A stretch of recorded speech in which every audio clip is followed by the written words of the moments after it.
St. Arsenius, Arsenii, Deacon, Solitudinem Secessit, 435, Scetim Aegypto. Here followeth of St. Arsenius. When Arsenius was yet master in the palace of a prince, he prayed unto God that he would address him unto the way of health, so that in a time he heard a voice that said to him, Arsenius, flee the company of men and thou shalt be saved. Then he went and took upon him the life of a monk, and as he prayed there, he heard a voice saying, Arsenius, flee hence, speak not and rest thee. It is read in the same place as to coveting this rest, that there were 3 monks new made, and the first of them chose for to bring men that were at debate and in discord to rest and peace, the second for to visit sick men, and the third for to rest in wilderness and in desert. The first man, that labored to set them at accord that were at debate, could not please all men, and was weary and grieved and half overcome, and he came to the second and found him all mat and failing for weariness, and might not perform that he had emprised. And then by assent they too came to the third that was in desert, and when they had told their tribulations to him he put water in a cup and said, Look, and behold this water, and they saw that it was thick and troubled, and soon after he said, See it now, how it is now fair and clear. And when they looked therein they saw their visages therein, and then he said, Whosoever dwelleth among the men, he may not, for the multitude of people see his sins, but when he resteth, then he may see his sins. And on a time there was a man found another in desert eating herbs and grass, all naked as a beast, and he ran after him, and that other fled, and he that followed said, Abide and tarry, for I follow thee for the love of God. And that other said, I flee from thee for God's sake, and that other cast away his mantle from him, and then he tarried and said, Because thou hast thrown the matter of the world from thee I have abide in thee. And then he asked of him, How shall I be saved? And he answered and said, Flee from the company of men, and say nothing.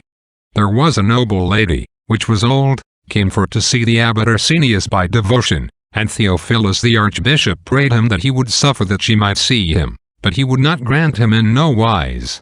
And at the last she went into his cell, and found him without before his door, and she fell down to his feet, and he took her up with great indignation, saying to her, If thou wilt see my face, see. And she for great shame and confusion considered not his visage.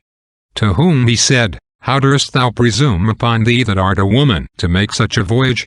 Thou shalt now go to Rome, and say to other women that thou hast seen Arsenius, and they shall also come for to see me. And she said to him, If God will that I return to Rome I shall never stir woman to come to thee, but only I pray thee that thou pray for me and always remember me. And he said to her, I pray to God that he put out of my heart the remembrance of thee. And when she heard that, she was much angry, and came into the city and began to tremble and shake for sorrow in the fevers or axes. And when the archbishop knew it, he went for to comfort her, and she said, I die for sorrow and heaviness. And the archbishop said to her, Knowest thou not that thou art a woman, and the fiend overcometh holy men oft times by women? And therefore the old man said to thee those words, Howbeit he prayed always for thy soul. And then the woman was comforted and was all whole, and returned home to her own house. Also it is read of another old father, that when his disciples said to him, Thou art waxen all old, Father, let us now go dwell near to the world. And he said, Let us go thither where as no woman is. And his disciples said, Where's any place but that women be therein, save in desert? To whom he said, Then bring me into that desert. There was another brother which, when he bare his mother over the water, he wound his hands and his mantle, to whom she said, Wherefore hast thou covered thy hands so, my son? To whom he answered, The body of a woman is as fire that burneth, and because the mind of other women should not come in my remembrance, therefore I do it.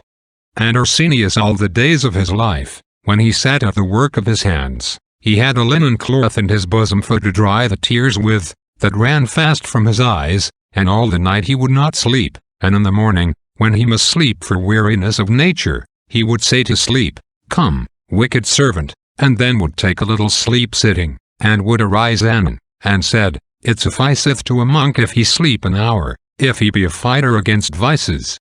When the father of St. Arsenius, which was a great senator and a right noble man, should finish his life, he left to Arsenius by his testament much heritage, and one, Magistrianus, brought unto him the said testament, and when he had received it he would have broken it.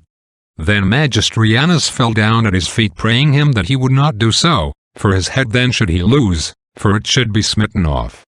To whom Arsenius said, I was dead tofore him, he therefore that is but now dead, how may he make me his heir? And sent again the testament, and would nothing have.